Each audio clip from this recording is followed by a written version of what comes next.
Donc le premier cours sur l'écriture arabe, nous avons devant nous l'alphabet arabe qui comprend 28 lettres. Alors ces 28 lettres sont des consonnes à l'exception de 3 d'entre elles. La première que vous avez en haut à droite, alif, et les 2 dernières que vous avez en bas à gauche, waw et ya. Alors ces 3 lettres sont appelées des semi-voyelles ou des voyelles longues. Et nous allons voir tout de suite pourquoi on les appelle voyelles longues.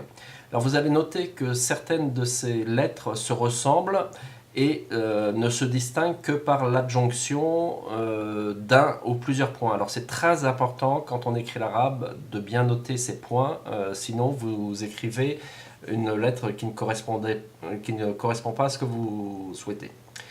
Donc vous avez en rouge le nom de la lettre et en bleu la phonétique. Donc vous voyez que la phonétique, ces lettres, il manque je dirais une couleur. Et cette couleur va être donnée par des voyelles brèves ou des voyelles longues. Et nous allons illustrer ce propos par la deuxième lettre de l'alphabet que vous avez en haut, ba. Donc vous allez en haut sur la première ligne, vous voyez des voyelles brèves qui sont au nombre de 4, sukun, fatta, damma et kasra. Alors je les ai notées en rouge, donc vous voyez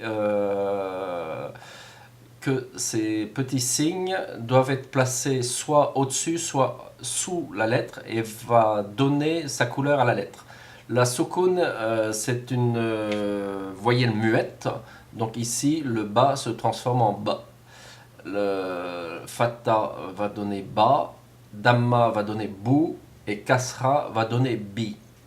Alors en dessous vous avez les voyelles longues dont je vous parlais tout de suite, donc vous conservez les voyelles brèves que nous venons de voir et vous rajoutez soit alif, soit wa, soit ya pour donner des sons plus longs, donc ba, bou et bi.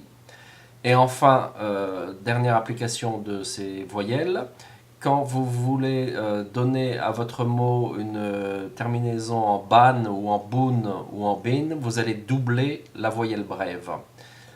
Donc la prochaine fois, nous verrons que ces consonnes, ces lettres ne s'écrivent pas de la même façon selon qu'elles se placent en début de mot, en milieu de mot ou en fin de mot.